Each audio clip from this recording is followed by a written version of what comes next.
Federated learning is a collaborative approach to building a shared global model by training local models on decentralized datasets.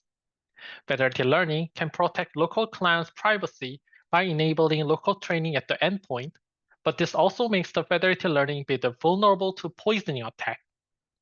For example, malicious client can send random or perturbed gradient to server in local model uploading step. If central server uses these Poisson updates to produce the global model, federated learning can be easily broken.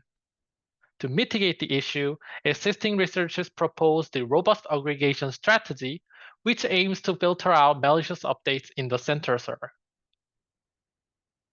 In our work, we point out the limitation for existing robust aggregation methods. When the local clients have non-ID data distribution, their updates become heterogeneous too, and it becomes difficult to distinguish benign users from adversaries.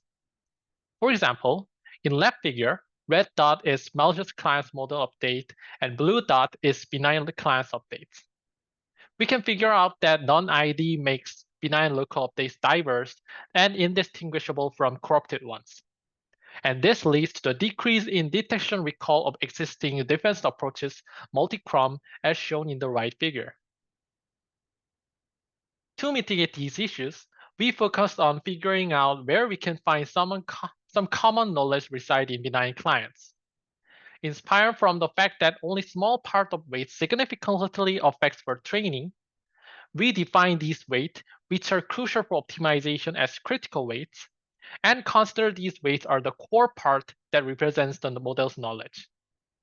Then we hypothesize that adversaries will somehow have different set of critical weights, since they aim to contaminate or inject the malicious knowledge to the model. Referring to the original literature in the model pruning, we measure the parameter importance by multiplying the magnitude of updates and its parameter weight. Given this importance measurement, we made 3 observations from our analysis.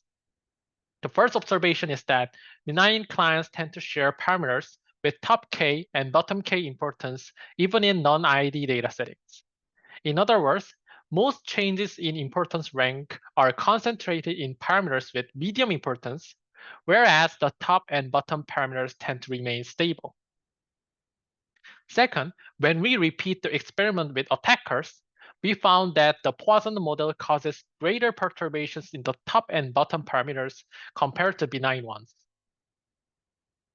Finally, we confirmed this pattern holds for various non-ID data settings and the datasets. Based on our observation, we present an effective defense method against poisoning attacks. Our key idea is to define a new model similarity metric through critical parameter analysis and measure the normality of its local update based on this similarity. Then our model aims to filter out and reduce the effect of likely malicious updates via the attacker-tolerant center aggregation. Given the 2 local models and their primary importance, we measure the local model similarity by simply comparing the top and bottom sets of parameters using Jacquard distance and Spearman correlation. Then we aggregate local updates through a weighted average with the weight determined in proportion to the normality score. I'll skip the details of algorithms, but this allows us to filter out the effect of malicious updates while preserving the knowledge gained from benign client updates. Extensive experiments from multiple datasets and attack scenarios confirm that our proposed model, FedCPA, shows state-of-the-art results. This table shows the average rank, the lower is better, for each performance metric. To test robustness, we consider different experimental settings varying key hyperparameters, the attacker ratio, the level of non-idleness, and the number of clients. Our model consistently demonstrates significant performance improvements. For further details, please find our poster at the conference. If you have any questions, please feel free to contact these email addresses below. Thank you.